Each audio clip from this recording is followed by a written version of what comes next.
Why isn't finance 24/7? Why isn't it immediate? Why is it that every bank in the world has to have their fingers in absolutely everything? Americans can have confidence that the banking system is safe. Why can't you just send me a link and 3 seconds later, it's in your bank account? We are on the 1-yard line to something incredible. Crypto and what we're doing, it's growing faster than the internet grew in the 90s. Can you make the argument that the government should be buying Bitcoin? Because it's the single greatest performing asset over the last decade, increasing in value 70% a year over year. When you look back in 5 years, the entire financial landscape is going to be much different, and that's all because of cryptocurrency.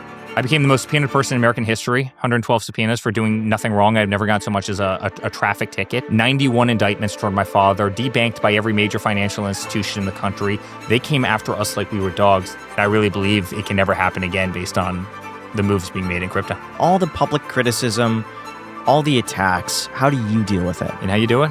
You fight back. You don't give up, you fight back. Eric Trump, thank you so much for coming on the Iced Coffee Hour. Really appreciate it. Good to be on, guys. So you tweeted today, and it went viral, that the Trump family has made more than $1 billion in crypto. How did you guys make it? Well, we started the 3 most successful crypto projects probably in history. We started with a meme coin, Trump coin. For a period of time, it was, I think, above the market cap of Ethereum. It was pretty amazing. Mm-hmm. It went parabolic. I'll never forget. We launched this on a Friday afternoon. I look at the price the next day, it was at like $70 or something like that for literally a meme. And just had a lot of fun. Obviously, we were really successful in the NFTs, in the early days. And then we started World Liberty Financial. Everybody knows we're the fastest growing stablecoin on earth right now. And then personally, I'm doing a project called American Bitcoin. And every bit of my heart and soul is in it. We just listed on the NASDAQ. So we mine Bitcoin out of West Texas using some of the cheapest energy anywhere in the world. We mine a lot of Bitcoin. We're doing it at about 50%. Of spot prices right now for BTC, and having a great job doing it. So we're going to accumulate. We're obviously mining, and so crypto has become a big part of the portfolio. I was always a hard asset guy. That's what I did. I think you probably know me from building hotels and skyscrapers and golf courses and residential buildings and commercial buildings. And crypto's been incredible, and it came out of us being debanked, right? I mean, because we wore a hat that said "Make America Great Again." A lot of the financial institutions around the country, they were effectively told to weaponize their banks against us, and I found some of the smartest, greatest people that you'll ever meet in the crypto world, and it is the future. I have no doubt about it. It is the future of finance, and as a family, we're all in, and personally, I'm all in. What do you think separates great investors from good investors? Yeah. I think being able to see the future, obviously, and also being passionate. And oftentimes, I know this is going to be contrary, and every Harvard professor is probably going to scream, but it's probably not always diversification. I wouldn't exactly say we've made our family fortune based on great diversification when, we were all into real estate. Everything we did was hard assets. We weren't diversified. We believed in a certain category. We were damn good at that category, and that category grew extremely quickly, and we made a fortune off of it. I think a lot of times you have people who go out and they'll put, 2% into bonds and 2% into stocks and 2% into crypto and 2%, right? And at the end of the day, you're not going to move any different than an ordinary market can move. It's a little bit hard to break out of the pack when you're doing the exact same thing as the pack is doing. So, listen, I think being able to look ahead and see the future, and that's certainly what I'm doing in crypto. And the future is crypto on every single front, on payment rails, on obviously Bitcoin being digital gold. There's no question on just a modernization of finance, having 24-hour finance, having much more efficient finance, having less fees, having less costs, being more transparent. But listen, if you look out and look at what AI's done, look at what quantum's, done, look what's happening in so many of kind of the energy advances, and look how parabolic those stocks and those companies are going. I think you have to, look out and be very good and harness your efforts and exploit your talents. And, that's how you do well in life. See, I'm a pretty firm believer, as is Graham, in saving more than you spend. Yeah. And then also investing that in index funds, a diversified portfolio. Do you think that is still a good approach to go all in on more cutting edge crypto? So break the two things apart. I mean, one is a saving strategy. The other is a career path if you're an entrepreneur, right? And so, yes, should you save a hell of a lot more than you spend? Of course, otherwise you can't get to the point. Like, how do you invest in crypto if you have no money to invest, right? Let's start at the very basics. So, you better save money, and you better be able to invest that money into something, right?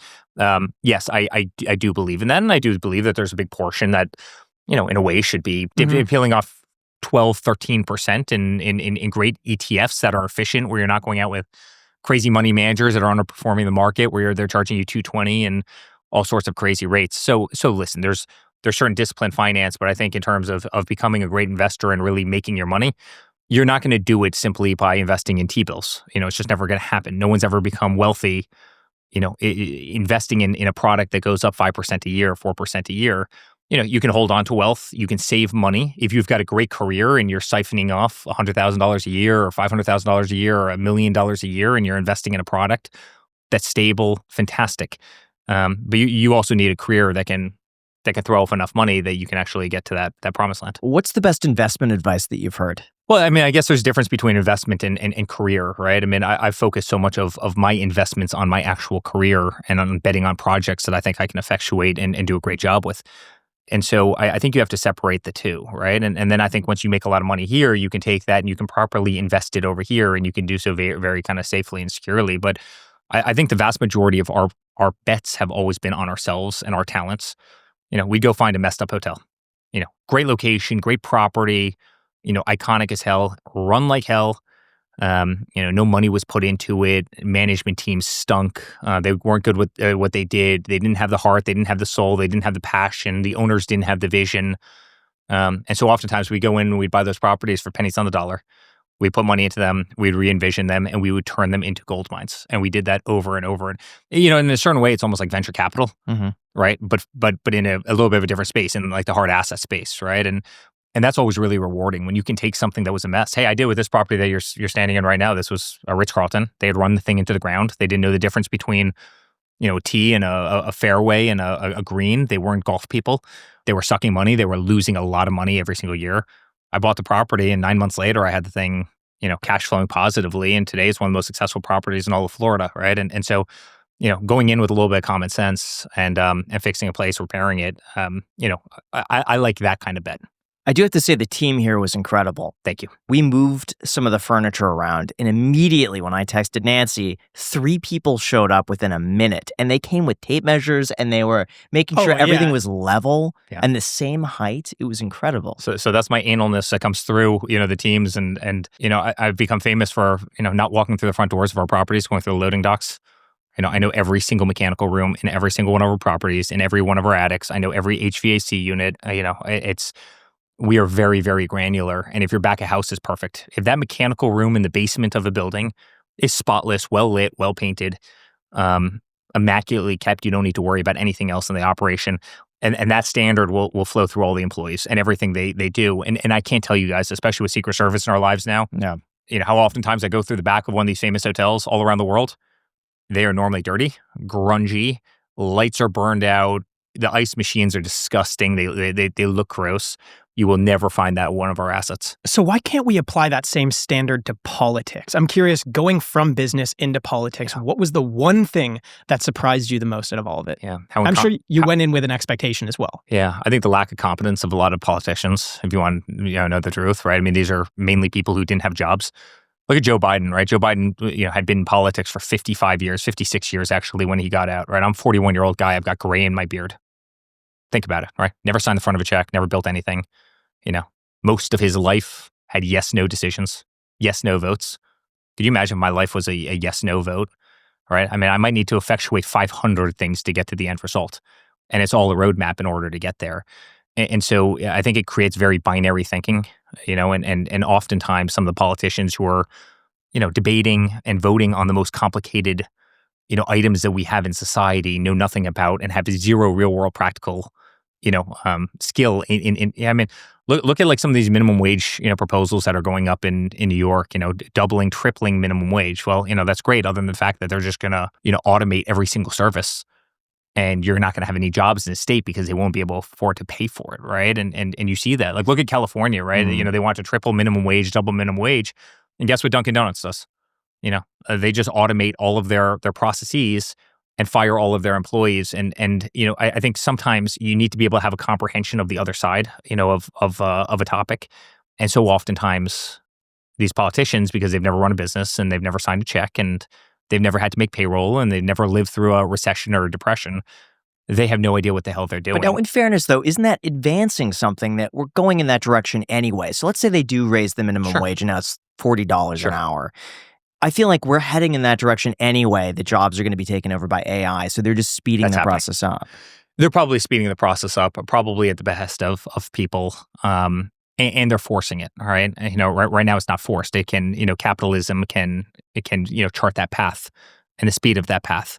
I think so oftentimes, they make bad decisions that forces something that wouldn't otherwise have to be. And I think that's, again, at the behest of a lot of people, right? And so that always enamored me about politicians, right? When you have people who really never had real world experience and all of a sudden they're on a, but yet you'll hear from all these people, right? Hillary Clinton, what does Donald Trump know about foreign policy? Oh, ha, ha, ha. Well, I mean, in fact, from the fact that we've spent our entire life in just about every country around the world because we're in international real estate, maybe nothing, but her foreign policy caused 20 years of death and destruction and wars. Whereas, my father was serving French fries 12 months ago, and all of a sudden we have, peace in the Middle East. So everyone knows that politics is extremely corrupt, but what was the exact moment in your life that you realized it's way worse than you could have thought? Well, it's funny. I talk about it in this book, and congratulations, by the way. And I never thought I would be a #1 best-selling author. I'm a guy who builds, buildings. I'm #1 in the United States. It's kind of a, crazy thing. I'll never forget. I got a call from the FBI, and they said we need to see you at FBI headquarters in downtown New York. There's a threat against your company, and so naturally I rushed down there, and no one knew I was going. They specifically asked that, like, please, no one knows you're coming. And I drive into parking garage. The only people who knew I was there was Secret Service, the guy driving me down. And go up to the 8th floor into one of these, skiffs. It's kind of this, lead-lined room where, you can't, you can't bring cell phones, you can't bring anything into it. And they go, hey, there's a cyber threat against your company. I go, okay, great. I can see every cyber threat that's coming into our company, right? If you have a half-decent IT department, you can see cyber attacks every single day, right? This is like, 101 business stuff. And I go, where's it coming from? Well, sir, we can't tell you that.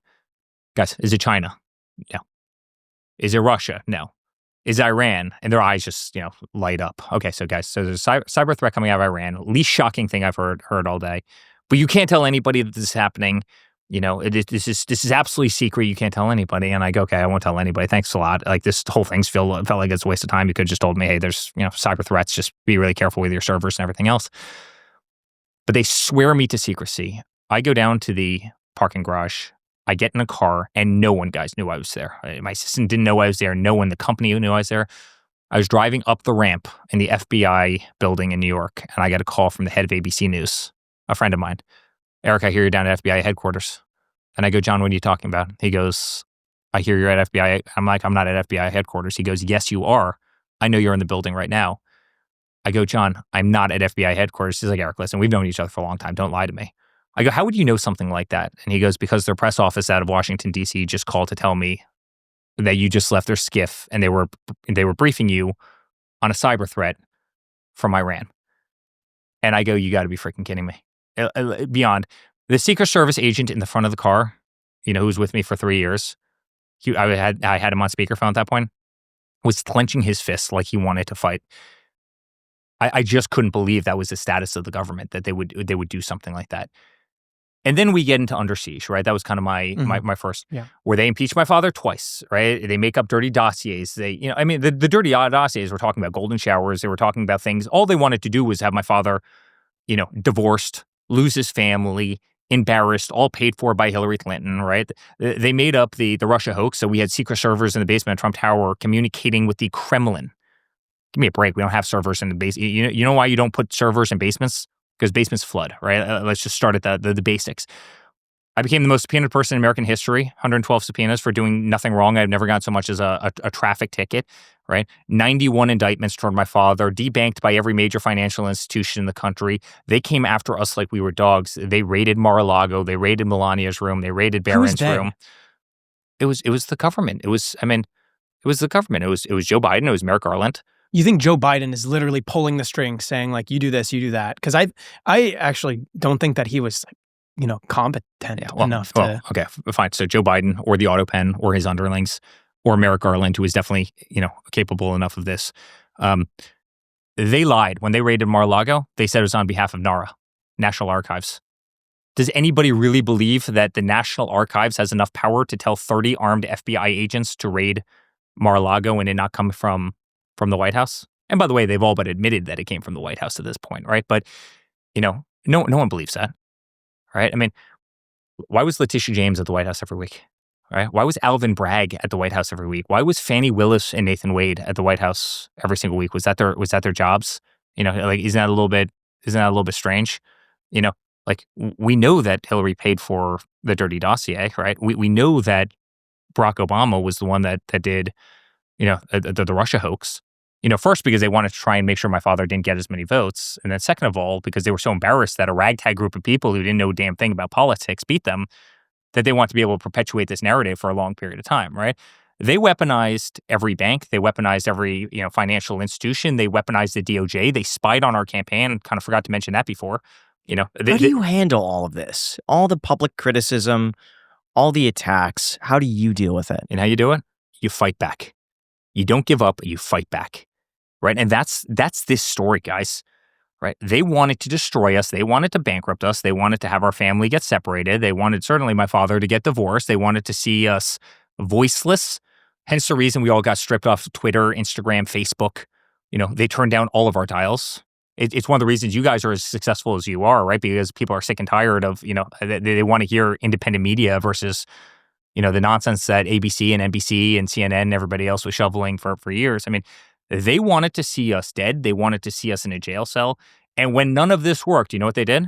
They tried to shoot my father, right? And not only the first time in Butler, but then they tried to get him 8 weeks later, about 4 miles away from here at Trump International. They wanted him off of the stage because they couldn't control us. Right? We weren't one of them. We weren't the establishment.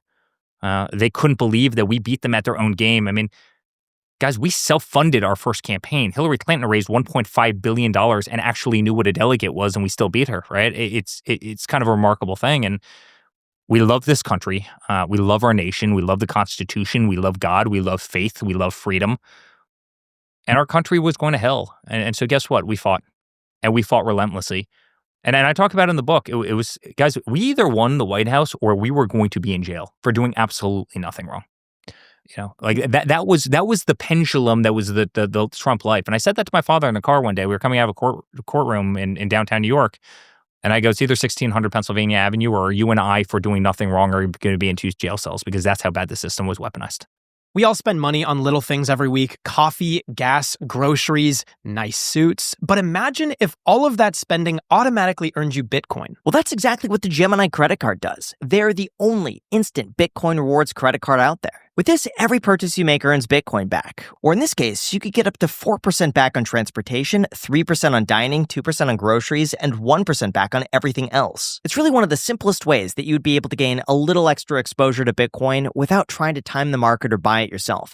All you have to do is swipe your card like you would normally, and you're investing as you spend. And here's some crazy perspective. Bitcoin rewards earned and held for 1 year on the Gemini credit card have appreciated 277% on average. Now, of course, crypto is volatile, but it just shows the potential if you're thinking long-term. Plus, the card has no annual fee, which I know this guy really appreciates. All you got to do is head to gemini.com/iced, and when you're approved and spend $3,000 in the first 90 days, they will give you $200 in Bitcoin. You can also check if you're eligible with no impact to your credit score. So use the link down below in the description, or again, head to gemini.com/ice to sign up today. Check out the rates and fees down below in the description. Thank you again to Gemini for sponsoring this episode. What do you think is the main thing people get wrong about the Trump family? The closeness of our family is remarkable. Having gone through the fights that we've gone through, they would have otherwise destroyed every single one of us. I think conventionally, and I really mean that. I'm not sure how many other families could have taken what they put through us. Thankfully we had the checkbook that we were able to fight, the legal battles. I mean, guys, we spent over $400 million in legal fees, right? Just fighting off, the Russia hoax and the dirty dossiers and everything else that they threw at us. Thank God we also had a voice, and that probably came a lot from The Apprentice and being on TV before politics, being pretty comfortable in front of the microphone before. But we have a family that fights together, that's always stuck together, that was unbreakable. We're a very, very close-knit group of people, and honestly, it's probably the only thing that kept us alive. That reminds me of what I thought was one of the most pivotal moments of the first candidacy, which was in the debate with your father and Hillary Clinton, and they were asked to compliment each other.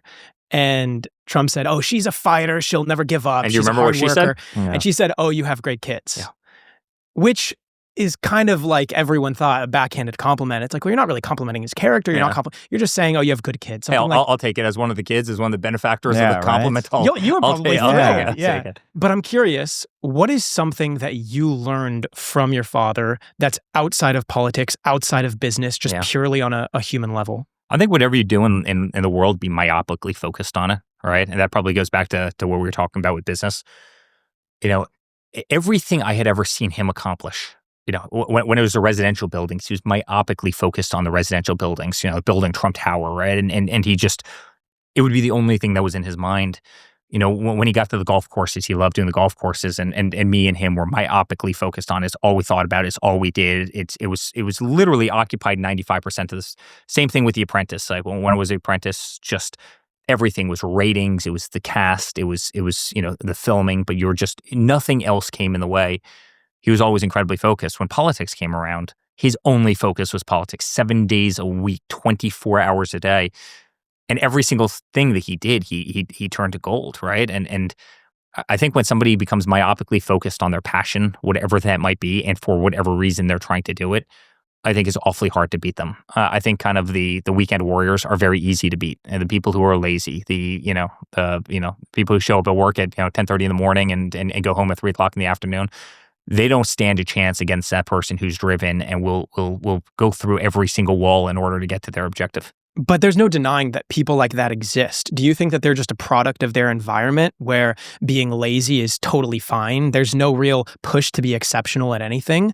Sure. Or do you think that, they're making the active choice and they're just like, it's nobody's fault but their own? For example, we have a question we ask on this podcast. We used to ask it quite often, which is, if you're poor between the ages of 25 and 45, do you think that it's your own fault? You better find a different career path, and you better harness, whatever your talents are, and you better run at those talents, as hard as humanly possible. And listen, there's a lot of people who have advantages, right, in the world. There's a lot of people that have opportunities, and there's a lot of people who were given nothing, who became the wealthiest people in the history of this nation out of nothing. I know so many of them, right? Didn't graduate high school and built billion-dollar companies, and have done tremendously well. And so, I think if you're ever in that spot where you're bored as hell, and you're not moving forward, you should probably pull the ejection seat and get out and find something that you love or you're passionate about, something that has high growth, something that you're able to monetize. And I would sprint toward whatever that might be in your life. And what that is for you is probably very different than it is for me, and it's probably very different than it is for you, right? It's I think people have to harness their skills. Skills come in 1,000 different forms, and ultimately monetize them. If you're not passionate about something and you really are working, 3 hours a day and, don't give a damn about whatever you're doing, you're not going to break out from the pack. It's very hard. Statistics will show you that it's going to be next to impossible for you to, overachieve. What separates the people, though, that are not self-motivated with those who are? Listen, maybe it's attitude. I would hope, maybe the utopian view would be that, everybody could self-motivate if they found the right thing that motivated them, and I would hope that'd be the case. I'm not saying that's the case. You probably have people in society who are lazy. I hate to say it. In fact, I probably know a couple of those people. And then I certainly know those people who are absolute overachievers, and, everything they want to do to 110%, no matter what it is, where it is. And I think those people are probably, will overachieve. As kids, we didn't have the opportunity. We didn't have the opportunity to be lazy, I should say. We were put on construction sites when we were 11 years old. If we wanted a bike, congratulations, go work for it. Go earn money. And, we were spoiled as hell in the conventional fashion. We had, a warm roof overhead. We were always fed, and we had great education. But, if anybody thought that we were rolling around with $100 bills in our pocket, we weren't. We were working on, I was doing demo all summer. And again, you wanted a fishing rod, congratulations. You used the money that you earned, you worked for, and you went and bought it. But what was your attitude towards the work when you were young? Were you excited? Because you right now seem highly industrious, highly productive. You love what you do. Yeah. But back in the day, it'd take a while to foster that sentiment. Well, I loved it. I probably would have done it. So you always loved it? Yeah, honestly, I probably would have done it for free, right? And so back to your last question, was that built into your DNA? Was that nature? Was that nurture? I don't know. It was built into my DNA. I loved it. But it also taught me the value of dollar. It taught me the value of hard work. It's certainly taught me a skill set, right, which is kind of building blocks to what I do every single day. And by the way, it tired out a young kid. You know, if you're a 13-year-old kid or a 15-year-old kid and you're type A, do me a favor, don't give them money and don't give them a lot of free time because bad things are going to happen, right? Like, it's like a terrible recipe. And so my parents were exceptional. Were exceptional when it came to that. We asked Dave Ramsey the same question, and he said the reason a lot of people aren't motivated or they feel hopeless is that they believe that the work they put in is not going to have the result that they want. Yeah. And I think for you could very well see that if I do this is what's possible, and you see the reward of that. There's light at the end of the tunnel. Sure. I think a lot of people in America feel like they're hopeless, that they can't get ahead, that they feel like housing is too expensive, or the stock market's overvalued, or that crypto, they could have gotten in at $1,000 and now it's $110,000. I feel like they can't do anything to get by. What would you say to those people? Yeah, well, I think you have to find the industry that you're good at, and I think you have to find the job that you're passionate about, and I think you have to find the opportunity, whether self-employment or not. I mean, I can't tell you how many friends I have who started small electrical companies. They were electrical foremen, and they worked their way up, and then they went out and they started doing their own jobs, and all of a sudden they're running 30, 40, 50 crews with unbelievable companies, and they built it from nothing. And it's hard to get there. It's really hard to get there, but I think you have to take the initial step. I think I agree with Dave, but what you have to do is you have to take the initial step toward whatever that is that you're ultimately passionate about. So oftentimes it's, well, the market's not right, so I can't do it right now, or life's not right, or, it's a hard time, or this or that. You have to take the step. You have to be able to take that initial leap. And I encourage people to do that, follow their hearts, follow their passions, preferably in an industry, that has growth or that has, real kind of potential. Do you think the national debt affects the average person out there? Yeah, of course it does. And what does that look like to the average person? Oh, listen, you have a national debt of $37 trillion right now. Yeah. You better believe it does, because it hangs over everybody's head, and whether you like it or not, at some point everybody's gonna have to pay that national debt, and it's compounding rapidly. So in some way, shape, or form, you're gonna pay that in taxes. I mean, if we didn't have national debt, your taxes would be substantially less than what they are. That means you could probably afford a nicer home and more belongings, and to take a better trip with the kids. And yet every single year this thing goes up by an absolute fortune, because the government's out of control, and has been, and absolutely rebels against people who try and cut the hell out of it. And you see what's happening right now with the government shutdown. They want an extra $2.7 trillion for healthcare for illegal immigrants. And when you say no, not a single Democrat comes out and votes in favor of reopening the government, right? Among other things, by the way. I think it affects everybody that lives in this country. There's no question about it. And in fact, it might be the greatest risk that we have as a nation, outside of serious armed conflict. How do we solve it? Is there any way out of $37 trillion? Because I've heard either you have to let it inflate away, or you hope it doesn't go up so much that maybe AI could help boost our economy and make enough money to start chipping it away. Like, can we ever pay this thing back? Yeah, you have to grow out of it. All right. I mean, anybody thinks that you can cut out of $37 trillion, you can't. I mean, will cuts be important? Yes, you need to get rid of fluff and garbage and fraud, waste, and abuse. No question about it. At the same time, you have to have unbelievable growth, and I think that's what we're seeing. And how do you get growth in society? You need the lowest energy costs in the world. Right? You need to be champion of industry. I think my father did that better with crypto than anybody before. The entire world is following us. America is the crypto capital of the world by far, and we were losing our standing there. We're also losing our standing on energy. I mean, look at nuclear power. We haven't had a nuclear power plant in this country built in 30-year period of time, and we are the ones that championed nuclear power. I mean, for a long time, France had more expertise in nuclear power than the United States of America did. You know how embarrassing that is? What's France in terms of economic power of the world? What, like 13th in terms of GDP? It's a joke. America has to be number one at absolutely everything we do. We have to be number one at energy, and that's not just nuclear. That's oil and gas and everything else. Any country that has low energy costs, has much better productivity. It's a pretty simple correlation that I think anybody can understand. We have to champion industry. We have to win the AI revolution. We have to continue to win the space revolution. We have to be the most business friendly country on Earth. We need to maintain the reserve currency under, and by the way, we are the reserve currency. No one can argue that it's not even close. No one wants any of the Asian currencies. No one wants any of the South American currencies. Certainly no one wants a euro for obvious reason. No one wants the pound. So I think it's a great advantage. And we better maintain the greatest, rule of law, an honest rule of law, because it's why we have so much direct inward investment in the United States of America. They look at their own countries and they see no promise. They see no future. They see massive government corruption. They know all of it can disappear like that. And guess where they park their assets? They park in the United States of America. We better maintain that safe haven for people parking their money. And so long as we do, we'll maintain the greatest economy ever. Seems like energy is going to become a major issue over the next 10 years. Why aren't we going heavier into nuclear energy today? Well, I think we are. I think my father, what was his exact quote? If you propose a nuclear plant, I'll give you approvals in 7 days. My father's the biggest proponent of nuclear energy. How many people applied? In terms, I have no idea. But, these are big because these things cost $30 billion to build. But, I understand. How many times have you heard drill, baby, drill, right? Yeah. And people are drilling. We're exporting energy for the first time. Again, we're exporting in the first administration. Then we stopped exporting.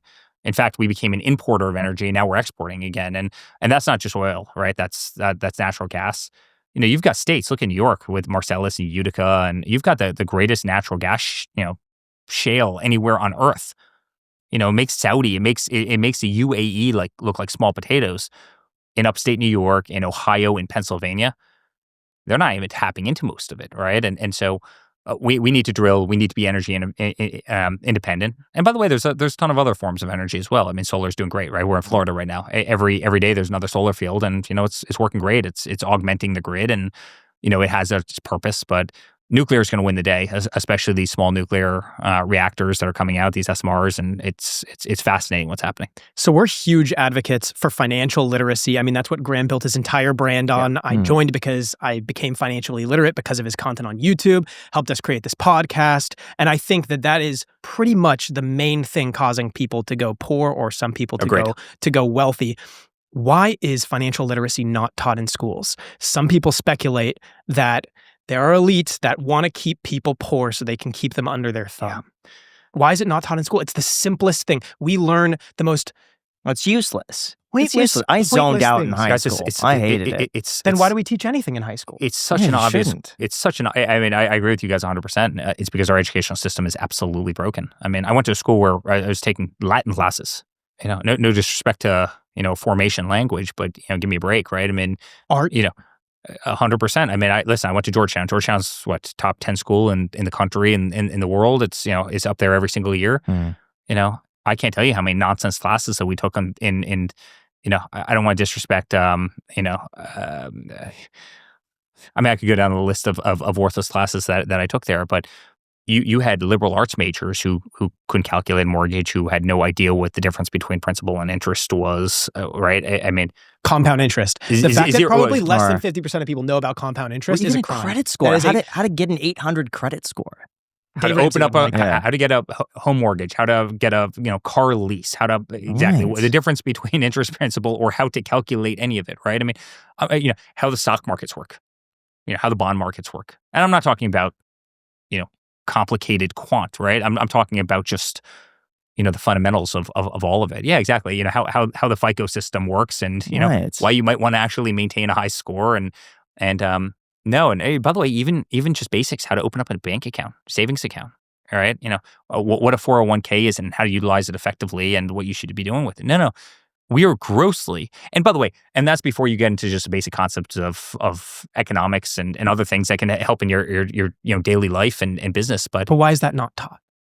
Because we have an incompetent educational system. Guys, we have an educational system in our country that's ranked 10th and 30th in the world, and we spend 7 to 10 times the amount per pupil, educating people, right? The curriculum. This is something my father's fought so hard against, right? Look at the DEI curriculum that you've had over the last, in the woke curriculum. They're teaching revisionist history. We couldn't get past the fact that they were going up to first graders, drawing a line across a chalkboard, male, female, little Johnny, go put your mark on the line as to, where you think you are on the spectrum of, confusing it. I mean, we got over that about 8 months ago when my father got into office and absolutely killed that entire curriculum. But this is where our country was going in terms of the educational teachings, let alone trying to teach them, financial literacy, which there is nothing more important to the world, right? Let me say that there is nothing more important. I would get rid of half of the curriculum and I would translate that over to, and by the way, you know what else should be taught? Basic trades, right? Yeah. I mean, I have some of the smartest friends who do exceptionally well who couldn't hang that picture on the wall. Zero chance.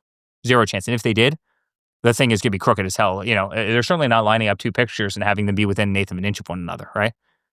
Yeah, they would have zero chance of being able to do it. Like, how about actually teaching some people some real world skills so when they move into their first apartment, they can mount the TV and actually find a stud in the wall, right? And I think our educational system is broken, and it's a great shame. Well, we were thinking that's something we're extremely passionate about. And if there ever isn't an initiative to increase financial literacy in school, we'd love to be any way we it. could be Oh included, my gosh, that would be a make dream. our dreams come But true. by the We'll way- work for free. We just want to make sure people understand the basics of investing the safe way. I'll partner up with you guys. I Please, think that would be it incredible. He's already honestly. taught millions of people. Yeah. Like people come up to him You've on done the a street all the great time. job. You really have. I opened up a Roth IRA because of Graham. Simple I would thing. love to see. I did a whole analysis on this, and it seemed like once the government began subsidizing a lot of public schools and colleges, the amount of money per student stayed the exact same, but the amount of money for administrative and staff skyrocketed. Yeah. Have And you ever that's actually really seen what the, it like the was. charts where they take the amount of student loans, meaning the actual like monetary supply of student loans outstanding, and they actually track that to college tuitions, Mhm. and It's the more money that they put into the system, The more Yeah, they charge. it almost tracks like perfectly, Yes. right? It's like Bitcoin and M2, right? They almost like track Who perfectly. would have thought? No, it's crazy, and they'll be charging $90,000 for a degree, and somebody will come out with a basket weaving major, and you're sitting there saying, I don't know, like maybe some of these schools, especially when you're getting financial assistance, they should actually peg it to the amount your career will pay when you come out of that very institution, based on that respective major, because it's. I mean, how many times do you hear somebody coming out of school with a given degree, and they're making $25,000 a year, and they spent $80,000 a year for a 3-year period of time, 4-year period of time to get that respective major, and they're just never going to be able to pay it back. You're giving the person, the chance of either you default, on your student loans, or just never fill it and live behind an interest clock and interest payments for the rest of your life. I mean, it's. Now, what's also interesting is that also correlated with mortgages as well. That the overall size of someone's mortgage was correlated almost exact to the amount of government loans that were issued. Yeah. So that's also something that I find kind of interesting, that housing prices also went up along the same as what they were able to get as a mortgage. I'm the biggest proponent of higher education, right? The biggest if done right. I can make a solid argument, and it hurts me to say this, but I can make a solid argument for what the price of a lot of these colleges are charging and for the product that they're putting out. You'd be much better off taking the $300,000 that education would have, right? Oh, yeah. 100%. Yeah, put it just in invest ETF, it. like do anything else with do it. anything else. Yeah, put it in an ETF, attracting the S&P 500, Down payment on a house. Yeah, make 12% a year every year for, in perpetuity, add to that every single day by going to, saving, starting a career saving. And it's 4 years of time too that you're sinking into. Yeah, as well. 100%. Yeah. And get a great jump start. There's almost no question about it. I think our colleges in this country have a lot of soul searching to do. Although really quick, before we go into that, I just want to say that eating healthy sounds simple until, of course, life gets in the way. Like, a lot of us don't have the time to go and cook 6 cups of vegetables to hit our nutrition goals. That's exactly where our sponsor, Firstleaf, makes it easy. They've created a microgreen supplement with up to 40 times the nutrients of fully grown vegetables. Just 1 scoop gives you the benefits of 6 cups of greens. It's packed with vitamins, antioxidants, and phytonutrients that support gut health, immunity, and natural energy without stimulants. And considering the fact that these nutrient-packed supplements are usually really tough to make taste good, these actually stand on their own legs. Although personally, I really like to have it blended into a smoothie with bananas, yogurt, and a few berries. It makes it creamy and fruity, and it's such an easy way to stay consistent every day. It's also clean.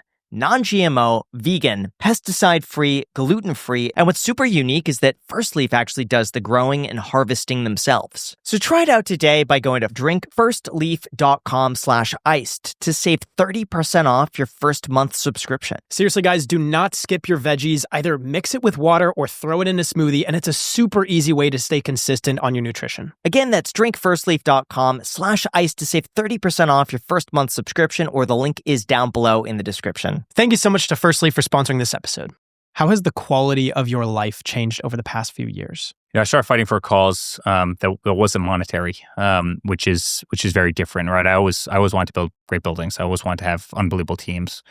I always want to recreate skylines and landscapes, and that's what we do in hard asset space. And I was dead serious about that. And then all of a sudden we were fighting for something that was a little bit less tangible. We were fighting for the American spirit. We were fighting for the American flag. We were fighting for our Constitution. We were fighting for our nation. And it changed in that every single day I started taking arrows for doing something that I thought was noble and righteous and right. I never thought that because you love America and you wanted to fight for its betterness, you would start becoming the most subpoenaed person ever. I never thought that you'd have to spend $400 million defending yourself from shams because, Hillary Clinton made up a, Russia hoax. And, I never thought that we'd be there, but it's also been really kind of rewarding. I have this 99-year-old grandmother who always has a saying. She goes, "How many steaks can you eat?" And it means a lot to me. Where, at a certain point, it's not monetary. It's not about succeeding in business. It's about doing the right thing. How many steaks can you eat? And I think it's changed me in that I think I have multiple purposes in my life now. One, certainly a company that I love and one of the great real estate companies anywhere in the world, but also one, fighting for American spirit and American people that I adore, and in a movement that has become, I think, the most powerful political movement on earth. You mentioned that you're very lucky that you were insulated from a lot of these attacks because of your pocketbook. Basically, you had the money to stay protected from all of this stuff. Would you say money buys happiness? No, money definitely doesn't buy happiness. But hold on one second. I got to go back to the insulated. Yeah. We were far from insulated. They wanted us imprisoned, and they did everything they could to effectuate that. And the only tool that we had was the fact that we had enough monetary means and allowed enough voice to be able to go and fight back against an incredibly rigged system. If we didn't have the voice, we would have lost. If we didn't have the monetary means to pay a lot of lawyers, we would have lost. And it was touch and go. You better believe it was touch and go. I will tell you, some of the most miserable people in the world are some of the wealthiest. And I've met people who have achieved every milestone in life. They have their private planes. They have their this. They have their that. They've got their beautiful houses. They've got their trophy wives. They've got their trophy husbands, right? And yet they're still miserable. So no, I don't think money buys happiness. I think being a great person, I think being mission driven, I think loving what you do. So oftentimes I think it's when you lose the passion, that you find the misery. The people who have done extraordinarily well but are passionate about what they do are normally incredibly kind of happy people. Versus the people who are now sitting on tremendous fortune with idle time are typically the people who go down the other path, and I've seen that a lot, and it's a shame. So, what would you say for yourself are your primary sources of happiness? Yeah, I've got two unbelievable kids, Luke and Carolina. They are absolutely my joy in life. I've got an unbelievable wife, Laura. You probably know her from.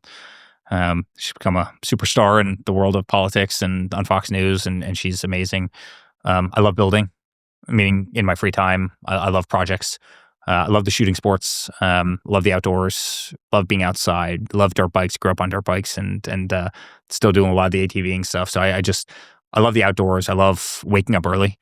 I'm up at 5 o'clock on a weekend, normally in my truck, and watching the sun come up, and love fishing and skiing. I mean, how do you even find time to do that stuff? I don't, but I try and carve out a day a week. Is this a recent thing? Oh, a day a week. So you have like a schedule? No, it's listen, on if I'm not traveling on a Saturday or Sunday, I try and find some time for myself. And it's difficult, right? We run a very big company and work very hard, and don't sleep a whole lot, and always get interrupted no matter what I'm doing, and that's fine, right? It's the life I love, and it's the life I enjoyed. And I think if I ever had free time, I'd probably be miserable and incredibly bored, right? I think there's certain people who are. My grandfather had this great expression. It's to retire is to expire.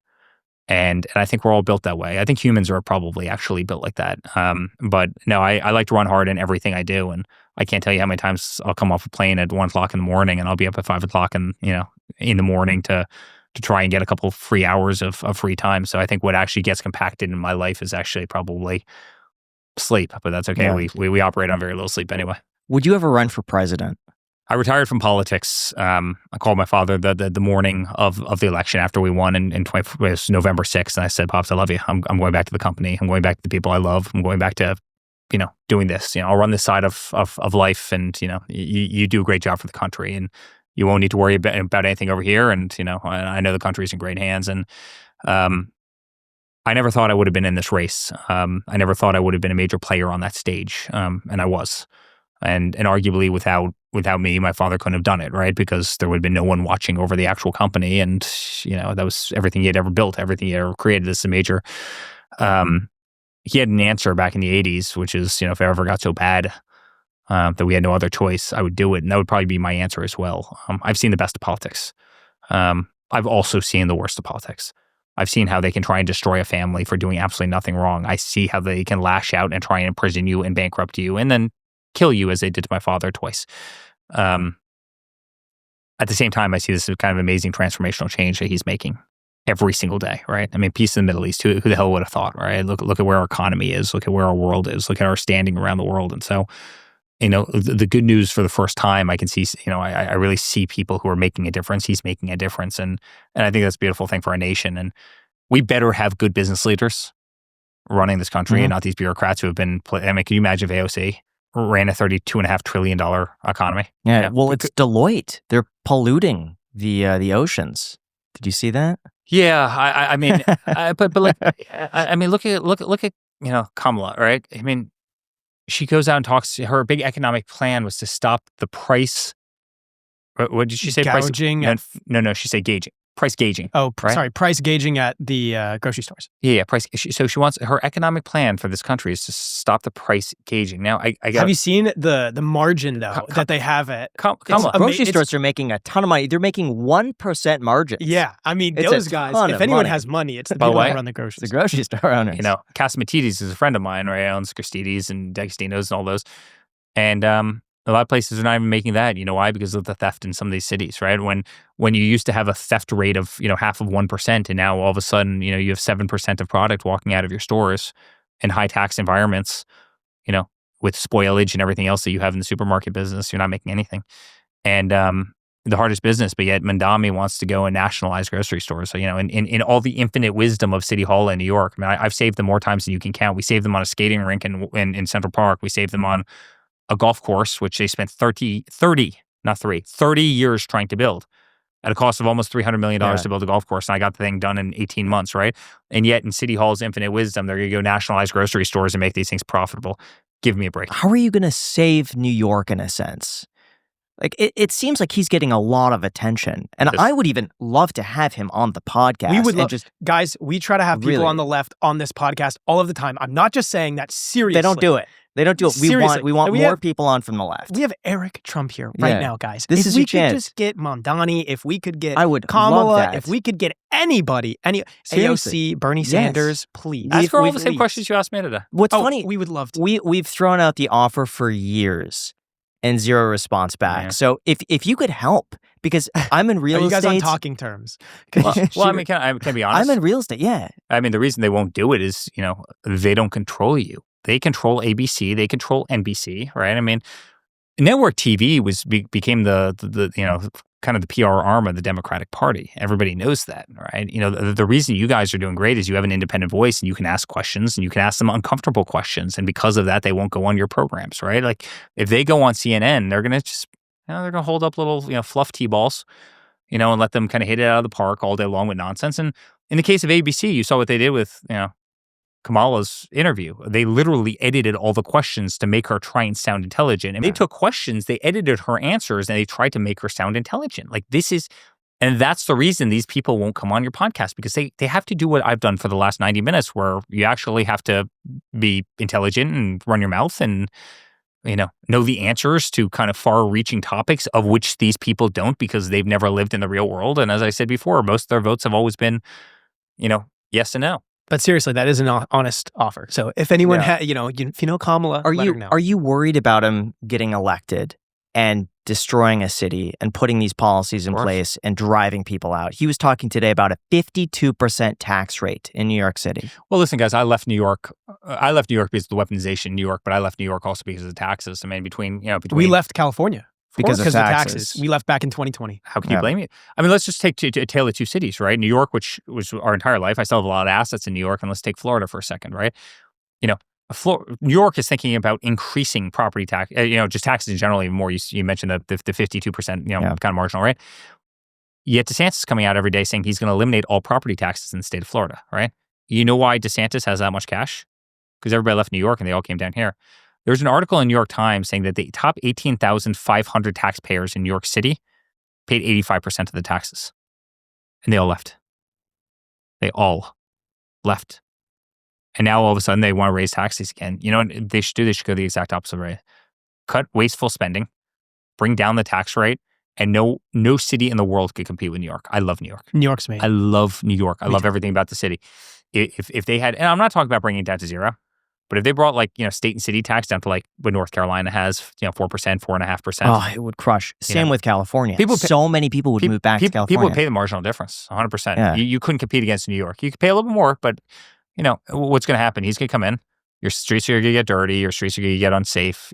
He wants to defund the police, as you know.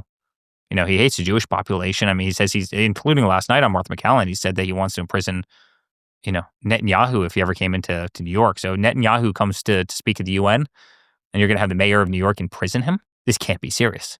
This can't be serious, right? So congratulations. You're just going to have a major world leader that doesn't come to the UN, which is going to diminish what the UN function is, which is going to only diminish New York. It's hard to believe we're here.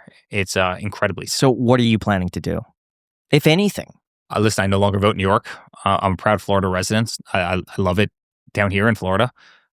It's sad. Again, I have a lot of assets in New York, and I only wish the best for the city. But it's But you do have a big platform and a big voice. Oh, and believe me, I use that platform and voice. And it is hard to run against somebody who promises everything for free, right? It's kind of one of those life lessons that I think we've learned over hundreds of years. Somebody goes around promising the world for free. I mean, it's easy to promise something until you actually have to pay for it, and I think they're going to run into that in the hard way. And I think if he does in fact increase taxes again, I think you're just going to see another exodus from New York to Florida, and I think that's just going to continue to make Florida real estate more expensive. So, guys, honestly, I want to bring in Asher Ganoot. He's one of our partners. He's part of American Bitcoin. This is a company that we started, we just listed. I've never been more proud of a company in my life. Again, as I said before, we're literally mining Bitcoin at 50 cent dollars. I believe in the future of cryptocurrency probably more than anything I've ever believed in my life. I think it's the greatest complementary asset to hard assets, which is what I do every day. And we should have him. We should have him join. There's no one smarter in this space.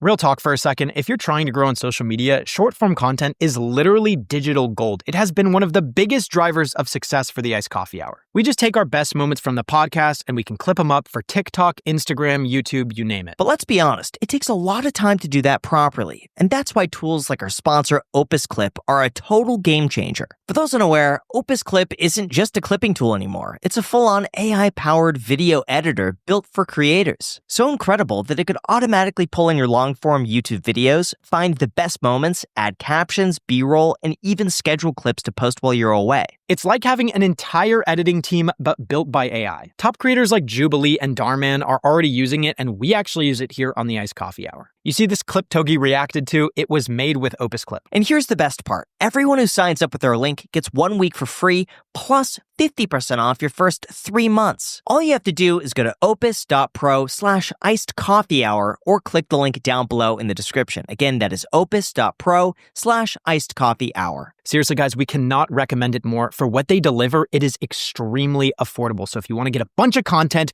super fast, built by AI, I highly recommend OpusClip. Thank you so much to OpusClip for sponsoring this episode.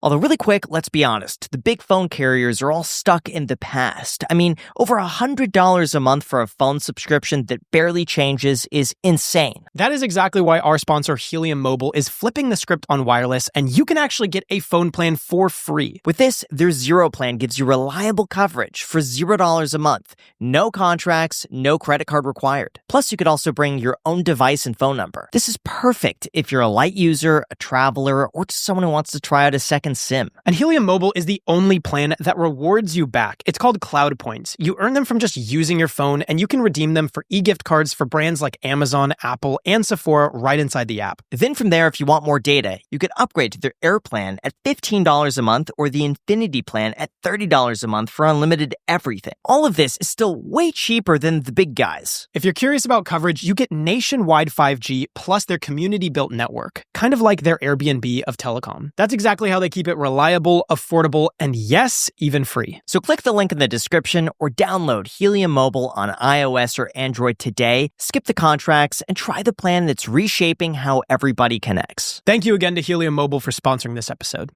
So now we're going to be adding in Asher Genut from Hut 8. He's the CEO of Hut 8, which builds and operates data centers. How did you guys meet? God, it seemed like we had every mutual friend in the world who goes, Eric, you need to meet Asher. And then I think they were saying to Asher, you've got to meet Eric. And the rest is history. We've become dear friends. And no one better, smarter, no one better in the energy space, no one better in the crypto space anywhere in the world. And we started American Bitcoin together. Yeah. Mike and I were chatting about this actually last night. We were saying that one of the first nights that we met, we had like a pizza party and we were chatting about just what drove us and kind of what was the kind of intrinsic driver. And I think we connected really well because mining lives in the center of real estate development and also this crypto world. And so we started talking about it and he's like, look, I grew up living on development sites. I grew up building these buildings, these real estate properties. And so we connected a lot on kind of both of our passions to build infrastructure. Okay, so in the simplest ways possible, because we're going to do a deep dive on crypto. That was one of the main reasons we wanted to film this episode, was to talk about crypto and its involvement in the United States. Explain what it is exactly that you do and how it ties in with what Eric does. Sure. So Hut 8 is an energy infrastructure company. And the idea is we're harnessing power to push technologies of the future forward. And what that exactly means is we're investing into power infrastructure. So that's power generation, interconnection to the grid, and then we're building data center capacity. Those are data centers that support Bitcoin mining compute. Those are data centers that support AI compute. And so when we formed American Bitcoin, Hut 8 was one of the first Bitcoin miners out there, one of the first companies that was publicly traded to own Bitcoin on the balance sheet. And we said, as we continue to become more and more of an energy company, we need to separate kind of the Bitcoin in the energy businesses. And then so Hut 8 basically builds and operates all the data centers. And then American Bitcoin owns the actual servers that mines all of the Bitcoin and is able to produce the Bitcoin. And so if you think about American Bitcoin, essentially the business model is we're increasing the amount of Bitcoin we have. So our shareholders increase their Bitcoin per share. So essentially it's like a Bitcoin yield if you were to own Bitcoin directly versus owning a percentage of the company. How profitable is it to mine Bitcoin? Depends on when. Right now, it's been really great. I mean, we have over 50% margins right now in terms of how we're mining. And the unique thing about our business is I think our competitive advantage is that relationship with Hut 8. Hut 8 is a large shareholder in American Bitcoin. So I obviously serve as a CEO of Hut 8 and also the exec chair of American Bitcoin. And so there's this natural synergistic relationship where American Bitcoin doesn't have to go spend the money on all these lower yielding assets. So like when you invest into a substation or into a building, you're not expecting to be paid back in 2 or 3 years. When you're investing into Bitcoin servers, you're expecting to be paid back really quickly. And so we have this unique relationship between the two companies that allows American Bitcoin to have these vertically integrated cheap economics without having to put out the capital spend upfront and then without having this kind of large team and overhead that we have to carry. So when did the both of you first learn about Bitcoin? You go first. You go first because you were first. All right. So, I mean, I learned of Bitcoin itself early on. I mean, we have two people in the room today who are partners in American Bitcoin as well. So early on Bitcoin and then crypto in general and Ethereum. I remember when Ethereum was sub $100, Matt Prusak, who's our president, sent me a long email and like, if Bitcoin is digital gold, Ethereum's digital oil, and kind of the whole presentation. And then in terms of mining specifically is our CEO, Michael Ho, and he started mining really, really early on, 13, 14 as kind of a hobbyist, and then really 15, 16, 17 on an industrial level. And so when we started kind of the business, the idea was Bitcoin mining is now an industrial scale business. And we can go and build a blue chip company within the sector and within this ecosystem. And that kind of, so really early on from buying interests, hobbyists of buying GPUs and plugging them into racks and mining Bitcoin to now large scale infrastructure projects. But how early on? Like what age were you? What was the price of Bitcoin? What was the when you price? first- The first time you bought Bitcoin. My story is how a much little was it? my story is a little bit different because my story was when we started. So we started a company called US Bitcoin Corp. It merged into a company called Hut 8, and so we run Hut 8 today. And then we spun out American Bitcoin. So there's a lot of US America in the story. But when we started the company in 2020, that was basically my approach was very conservative, which was I don't know Bitcoin that well. It's this awesome store of value, but there's also in crypto, as folks I'm sure are listening, for every one or two great projects, there's 100, 200 not great projects, right? And so actually understanding which projects to actually invest into, what are the long-term stable assets. So Mike has owned Bitcoin since, I don't know, 2012, 13, if not earlier. And then my experience coming into it was very different, which was, okay, if I invest in Bitcoin, I'm taking volatility risk. It can go up, it can go down. And my thesis in Bitcoin grew as we started building the company. And the reason we started a mining company was if Bitcoin doesn't go to zero and we're one of the best operators, we'll always make money. When times are good, we'll make a lot more money. When times are bad, we'll make less. We'll always make money in betting on kind of this asset class. And so I have a very different and unique way of entering the space. Mm-hmm. It came from a energy background of if we understand energy, and energy is the thing that produces Bitcoin when you're mining, and we're a low-cost operator, then I have a different, so I'm not the bought Bitcoin super early on, have believed in Bitcoin for the last 2 decades. Mike, our partner, is much deeper. I came from very much the power story, which was how do we invest into Bitcoin in a kind of de-risked fashion? And how do we manage through kind of volatility? And obviously, since building the business and growing, we've become only more and more passionate about this asset class. When did you first learn about Bitcoin? I really got into crypto when we started getting debanked. The same people that were coming after us were going after all the crypto people. The same people that were shutting down our bank accounts were shutting down the crypto people's bank accounts, all because those people believed in a different, type of finance, a different way to move money. Think of Bitcoin. I mean, I think it's really important for people to kind of, zoom out. We have a company that literally can mine a product for roughly 50 cents on the dollar, right? So the spot price of Bitcoin right now is, 115,000 roughly, and we're mining it every single day for roughly 50% of that. Go talk to anybody who does copper. Go talk to anybody who does gold. Go talk to anybody who mines lead. Go talk to anybody who mines silver. Most of the time, they're actually mining at about par. And then they're using complicated options and financial kind of mechanisms to otherwise get, they're selling futures and all sorts of other things in order to make their profit. You also have a product that's limited, right? And I think it's the only commodity in the world, the only product, the asset class in the world that, can't grow. You've got 21 million Bitcoin, slightly less because some of it's been lost over time, but you have 21 million Bitcoin. If the cost of gold ever went up to $20,000 an ounce, I would break down this wall. There's concrete behind it, and we would extract gold from those columns because there's gold in, virtually everything, right? As price goes up, Elon will put a spaceship on Mars and he'll extract gold and the supply of gold will go up. That can never happen with Bitcoin, right? So it's this unbelievable asset, but it's global. It has immediate liquidity. Try walking through an airport with a gold bar, right? They're going to arrest you and they'll probably call the IRS, even if it's your own money. Around the world, it's become such a powerful tool, even maybe more so outside of the United States, in that you've got absolute government corruption all over the place. You've got massive inflation. I often use Zimbabwe because I've been there and I've seen it, but I mean, you had Zimbabwe, you had inflation that was going up 1,000% a year. You had inflation that was actually going up more than that during certain periods of time under Mugabe. I mean, imagine getting a paycheck. You work in Zimbabwe. The second you get the paycheck, it's gone. Set it on fire, it's gone. Now all of a sudden with a basic phone, being able to connect to, the internet, which virtually everybody has in the world now, you can buy an asset class that has 24-hour liquidity, that's global, that's incredibly in demand, that has a limited supply, that can never be taken from you, that can never be confiscated from you, that you can't get debanked.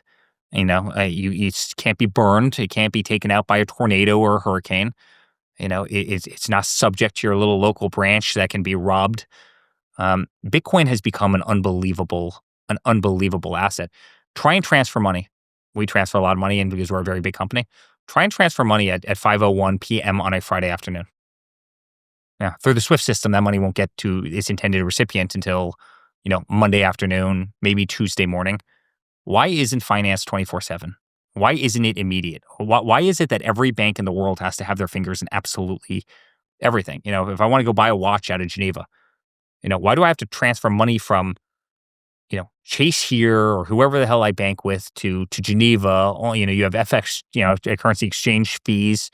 The bank's going to have his finger in the transaction. Why? Why can't you just send me a link?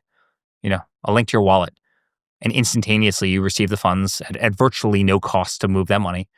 And instantaneously that watch is in a FedEx coming over to the other side of the how pond. does this compare then to the dollar? Couldn't the dollar be digitalized in such a way that it could do the exact same thing? It is being digitalized.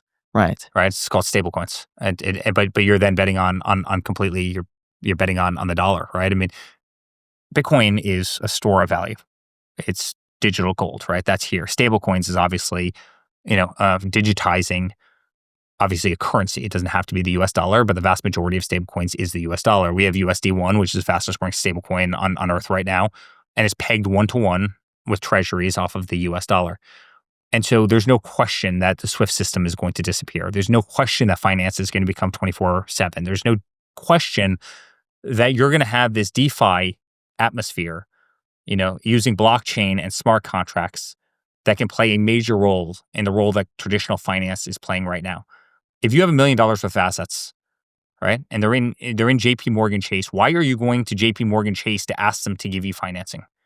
And why does that financing take you 120 days to get after going through paper contracts and know your customers while they have every skyscraper in every city around the world? Why can't you just go on there and say, I want to borrow against my money. I'm going to do this in a smart contract. And 3 seconds later, it's in your bank account, right? And that's what's going to happen to finance. We are on the 1 yard line to something incredible. I mean, listen, crypto and what we're doing, it's growing faster than the internet grew in the 90s, right? That's just a fact. When you look back in 5 years and 10 years, the entire financial landscape is going to be much different. And that's all because of cryptocurrency. And that's why I'm so damn excited about it. And I would have never gotten excited about it had it not been for this, had it not been for Siege, had it not been for debanking, had it not been for deplatforming and realizing that there are a couple people, sitting in their ivory towers that can control what you do, what I do, what all of us do. He's been on the receiving end of being deplatformed, all because he believed in an industry that was the future of finance. And we've all been there. And I really believe it can never happen again based on the moves being made in crypto. What does it mean to be debanked? Is that just something that happens overnight? You check your accounts, there's no money in it. I'll give you an example. His is much more extreme, but we started the company. We were young entrepreneurs, just raised our Series A, right? All of our money was in Bank of America, all in one bank account. We were just starting the company. We didn't have a bunch of different bank accounts. And we get an email and said, your account is shut down. You'll receive a check in the mail in the next 4 to 6 weeks. And we just said, what? 4 to 6 weeks. We have to pay bills. We have to pay employees. We have to pay our vendors. We raised the money to go buy equipment, to go build a facility. And so we had this period of time where people said, do you actually even have money? Are you a real company or not? We're like, we do. We just don't know it's in the ether. Who decides that at Bank of America? And it's crazy because you go into the branch and you say, where is my account? And they look it up and they say, it doesn't exist. We can't help you here. But then what does that escalate into? You say, okay, well, you literally just wait and check the mailbox every single day. There's no person you can contact. It's insane. You go into the branch, you're not in the system anymore. So who's making that decision then? Bureaucrats.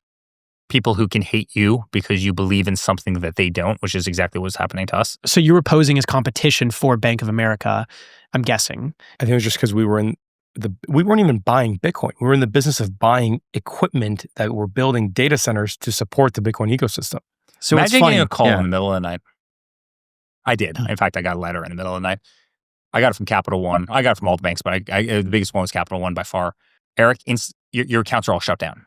right? Where you give you a couple of days to migrate your accounts, but they're all shut down. Now, think about a company like ours where you have some of the biggest commercial buildings in the world, some of the biggest hotels in the world, where you have thousands of vendors, thousands of tenants. You've got lockbox provisions in loan documents, right? Where, money has to flow in and out of certain accounts, right? So, mortgages can be paid first after taxes and everything else, and then they can waterfall. You've got ACH payments coming in from every direction. You've got real estate taxes. You've got hundreds of employees. You've got every cost imaginable, right? Thousands of inputs. This isn't a personal account where you pay a credit card out of and you pay, a couple bills, a couple homeowner bills. You have thousands and thousands of inputs. And then you take that and you spread that out to 300 accounts that all have that scenario, that all have that Christmas tree. And they call you up saying, congratulations, you're done, you're closed. Or you give you a couple days, the accounts are closed, go somewhere else. Right? They wanted to take the rails out from under us. Right? They wanted to see us bankrupt. They wanted to see us gone. They didn't want us to be able to, to conduct normal business. These are for condominium associations. These are for golf courses. And who's they? Who do you think it is? Well, I mean, two things. In a lot of cases, it was the actual bank and the higher ups in the bank who simply didn't agree with "Let's make America great again," right? And they weren't wearing the red hat, and they didn't like my father's political views and the fact that I was standing on that stage. So they assert them. And then I think in a lot of cases, it was. It's not that I think. I know. It was government regulators going in and, they happened to flip to page 17 or whatever the hell page it was.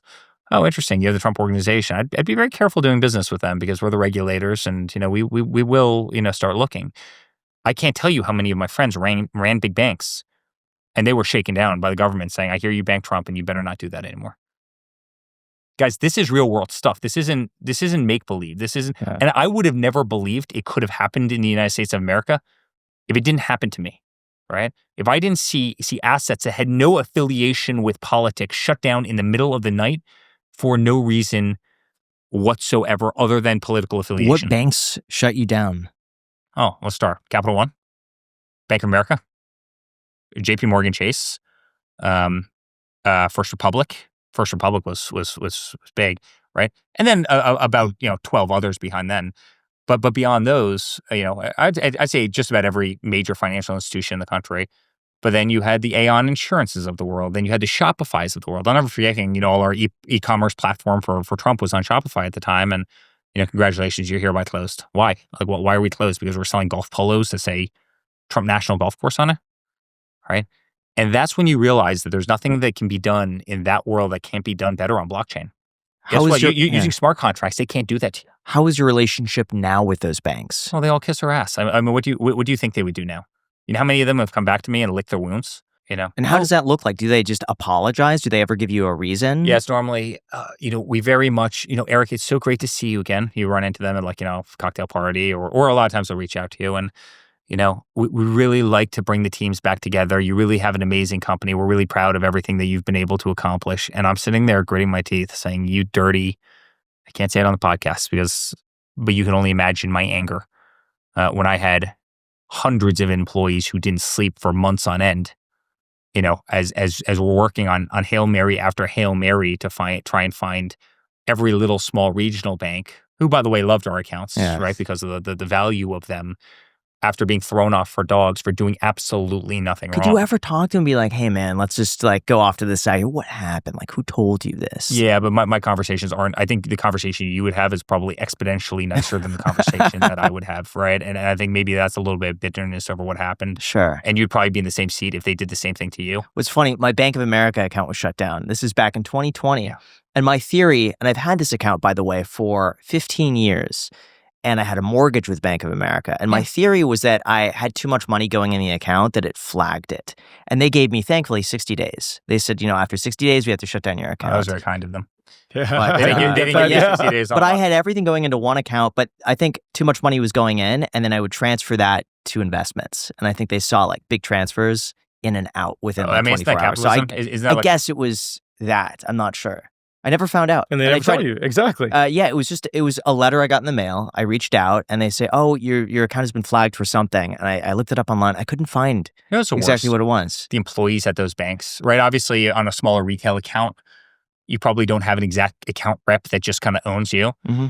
I remember calling some of our account reps who would be crying, which is their entire livelihood was managing the Trump accounts at these various financial institutions, and they were gone. They were out of work. I mean, everything that, all our accounts were just closed down for no reason other than some call from above. It can't happen. It can't happen. And I'm proud to say I've held a lot of the banks accountable. I was one of the first to start talking about this. Asher's the first one to say it. He's like, I never talked about this because I always found it embarrassing. And by the way, back in the day, I almost found it embarrassing too. Like, how can you lose a bank account? Like, we're a great business. We're one of the greatest real estate companies anywhere on earth.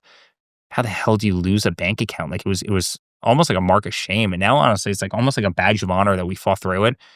And I've held every single one of those banks accountable. And there's probably one that I'll sue next week. So, okay. But honestly, just to make the point, guys, it wasn't just us. They were doing this to conservatives all across the country, right? Like, again, not back to this, but this whole concept of what I wrote about in Under Siege, they were coming after all of us. They weaponized the IRS against, churches, right? Against conservative causes. They weaponized every aspect of this system. The fact that both you have been debanked and I've been debanked, like, that's more than coincidence, right? I mean, this was happening to a lot of people that they didn't like. And so to crypto, like, why am I such an advocate of Bitcoin? Why am I such an advocate of blockchain and DeFi? I would love to see so many of these banks fail to exist. Can you make the argument that the government should be buying Bitcoin and putting that on their balance sheet? Yeah, 100%. I mean, why is the government not getting involved? Why are they simply taking crypto and holding it rather than Let me make the argument actively... for both sides, right? Please. Why should any government be buying Bitcoin? Because it's the single greatest performing asset over the last decade, increasing in value 70% a year over year, every year. Like Germany a couple of years ago, there was a great article. You might know the exact numbers, but Germany had like 30,000 Bitcoin or something along those lines, and they sold it right away. They monetized it into their currency. And it was like the worst investment ever made by a government. And by the way, that's a pretty damn low bar, as you know, right? The government should definitely have certain crypto assets on their balance sheet, mainly Bitcoin. And actually, the United States government does, right? You have a lot of forfeitures, correct? And they've taken a great stance saying that we're not selling any of it. You have a lot of countries around the world that are actively buying. If you go to the UAE, if you go to a lot of countries, they are actively putting that in their treasuries. And you look at the Fortune 500 companies, they are actively hoarding Bitcoin. The biggest families, the biggest companies, countries, sovereign wealth funds, and individuals are all hoarding Bitcoin, right? It's why it's been as explosive as it is. And it's funny, people are like, oh, well, Bitcoin's down like 3% now. It's like this time last year, Bitcoin was at like 55,000 or 60,000 roughly. It's had unbelievable explosive growth. Why is the country not just going out and taking billions to go buy it? Because America kind of doesn't work that way, right? You have sovereign wealth funds in other countries, and they go out and they make investments on behalf of that country. And honestly, I wish America had a sovereign wealth fund. I think it'd be the greatest thing we ever did. But America doesn't kind of work that way, right? America's pretty myopic. You take in tax revenue, you pay the expenses, and you let capitalism in the private industry reign. Most of these other companies, you don't really let capitalism in, or countries. You kind of let government take every penny they can, invest it on behalf of the country, and then pay out dividends. And so it's a little, America has a little bit of a different way of thinking. And obviously, thus far, it's served us well. So what percentage of both of your portfolios are in Bitcoin and or crypto? And for the average person out there, the average listener, what percentage do you recommend that they would have reflected of Bitcoin in their portfolio? So I have a pretty large percentage of Bitcoin. I am a large owner of Hut 8. Hut 8 has a large owner of American Bitcoin. We hold over 10,000 Bitcoin at Hut 8. We have a lot of Bitcoin we're accumulating at American Bitcoin. We haven't shared the updated numbers yet. But I would say it's really, what is your investment horizon? If you buy Bitcoin, you're buying it and holding it, and you don't need or want that liquidity. And I think that's key. And so everyone has to think about, all right, what percentage of my portfolio can I just buy and hold? Like, Bitcoin is a volatile asset. Over the course of the last decade, it's compounded at over 7% on kind of an average annual basis. And so, but there are years where there's pull downs, and you have to be able to withstand those pull downs and not sell. And so I would say, if you're just kind of passive and you say, hey, I want to dabble, have a couple percentage points, 5%, potentially even 10%, and just hold and leave it and pretend that capital doesn't exist. And in 10 years from today, you'll be very, very happy, right? On the other hand, if you're younger, you're a bit more risk-taking, and you want to build more generational wealth, then you can increase that percentage because you're a large earner and can have new income coming in that you spend instead of your assets. And also, where do you hold your Bitcoin? Like, do you have it in cold storage? Because I mean, I don't maybe want to say exactly. I have mine in Coinbase. I don't know, like, how secure that is. This is like a very novice question, but for the people out there that want to buy Bitcoin, what's the easiest and best way of doing it? The amazing thing now, you can buy Bitcoin in 1,000 different ways, right? Go back 5 years, you had to buy it on a ledger and you had to kind of put it in cold storage. You were buying it mainly on DeFi, and it was a complicated process. It lost a lot of people, and it was hard. Now it's easy. You can go to Fidelity and you can stand up a digital asset wallet in 3 seconds. You can go to Schwab. You can buy ETFs. You can buy American Bitcoin. I mean, we're listed. So your stock account, you can literally go buy American Bitcoin on the NASDAQ as of 6 weeks ago when we listed the company. Right? I mean, you can buy it through most of the financial institutions, and if you can't, you can buy spot ETFs. And if you don't want to do that, you can buy pure plays like us, and or you can go to Coinbase, or you can go to a Kraken, or you can go to a Binance, or you can go to 1,000 other places, or you can go back and do it the traditional way and own it on ledger if that's what you choose to do. But Bitcoin has so many different kind of ways you can own it relative to where we sat 5 years ago. And I think it's one of the reasons that all of crypto has exploded the way it is, because a lot of people just didn't want to go through the hassle. A lot of people didn't want to go through the pain. And now guess what? The market opens up at 9:30 in the morning, and you can put $10,000 into something that you believe in. But I think Asher said it best. There's a lot of people who love crypto, and they'll hop in and they'll ride it up, and they're seeing these compounding returns that are insane, 70% year over year, as Asher said. And then all of a sudden it draws down 10% or draws down 20%, right? And they lose their minds. They can only see a one-way arrow. And I think you have to have, they call them diamond hands, right? But like you've got to be able to hold, and you've got to be able to understand that you might have 5-6x the return, but you also might have 5-6x the volatility. And volatility is actually what's amazing in crypto. Go buy the dips, right? The people who have been successful in crypto are the ones who bought in here, rode it up. It might come down, and guess what? They dollar cost average back in, rode it up even higher. It comes down, they buy back in. Buy the dips in crypto, and the people who have done that historically have made an absolute fortune. How manipulated is the price of Bitcoin? Because I see all of these charts and analysis on Twitter, and they say, oh, this Bitcoin whale just came in and like shorted the market and then bought the dip perfectly, and like all of this stuff. And now there's this narrative out there that like someone's behind the scenes, like, being able to influence the market up or down like 10, 20%. Well, I think it's certainly easier to do with meme coins, right? Than it is Bitcoin. I mean, what's the average liquidity? Michael, our partner, would know this right behind us. Michael, what's the average liquidity of Bitcoin on 60 billion a day? So, somebody going in with $100 million isn't moving BTC at all, right? And by the way, there are people who take these wild bets. And by the way, I've seen as many go right as go wrong, where somebody goes in with 20x leverage on a BTC bet, right? And then, BTC goes down $1,000 and they get totally liquidated. Like, that's not how you play this game, in my opinion. I would never play the game like that. I really do believe in buying and holding long term. And I think if you buy Bitcoin and you buy and hold, and you buy into some of the dips at obvious times, and you open up your eyes in a 4 or 5 year period of time, I think you're going to have done exceptionally well. What's funny is, have you seen the stuff online where people are speculating that Barron is like a secret crypto whale? People on Twitter are like posting that. Yeah, what's really bizarre is the same tweets that come up about Barron come up about me in the exact same verbiage with the same images, just with a different face. I mean, apparently last week I bought $1 billion yacht. I'm not sure if you saw this. Oh, how is it? Hey, I've been really, really busy with Under Siege, so now this is how you relax. I guess I just forgot that I bought a $1 billion yacht. I guess I didn't know about that. I don't know the name. I don't know where it's being built. I know nothing about this yacht, but apparently I bought $1 billion yacht last week. And congrats. So you guys will be the first guests when we get this. Thank you. No, it's a joke, and then I'll see the exact same picture of the same fictitious yacht, and Barron Trump just bought a yacht, and it's. Don't believe what believe credible people. Don't believe what you read on the internet, That's right? What we've come to experience as well. I think people like to think, though, that Barron's behind the scenes. Like, I see him next to Trump as like, Father, buy now. Or like, Father, time to dump. It is funny. And I think people like he's a bit mysterious. Yeah. Like, people don't see him. By the way, Barron's a sweetheart, and he's a great friend of mine. And he's really, I brought him into a lot of the crypto projects that we've done, and he's done great for himself, and we've had a lot of fun doing it together. But I can tell you that I look at those memes and I laugh, right? And by the They're way, hilarious, yeah. a meme is meant to be funny, Yeah. right? I think sometimes I hope I hope serious people or people who are trying to get into a space don't take this crap literally, because I think that's dangerous.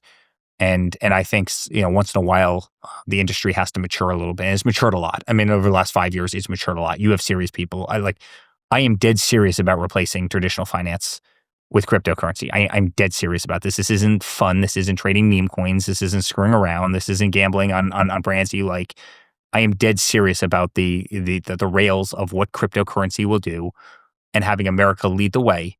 And curing so many of the wrongs that have been perpetrated against so many people, including both of you and me, based on what you just said. And so there's a lot of people. Asher, I mean, he's spending billions and billions of infrastructure, electrical infrastructure, the heaviest gauge wires you've ever seen, behind the biggest energy, formulation. I mean, in the greatest complexities you've ever seen. You look at one of our sites that mines Bitcoin, right?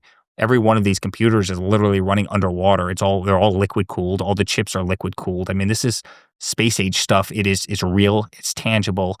It serves an amazing, purpose, and it is the future of finance. There's just no question about it. And you have to be able to differentiate that from the garbage and the meme warriors and, the people who haven't left their grandmother's basement in a long time and just want to spew nonsense and make up facts and, claim that Barrett and I both bought the same boat for $1 billion last year. We're going to be giving away a hat to one Iced Coffee Hour member. So this is it. One of you will win. Pass me those other 2 books. Yeah, dude. Okay, so this is for us. Eric, thank you. Guys, thank you so much for Appreciate coming on it. the Iced Great, Coffee. great being on. Thanks. Thanks, guys.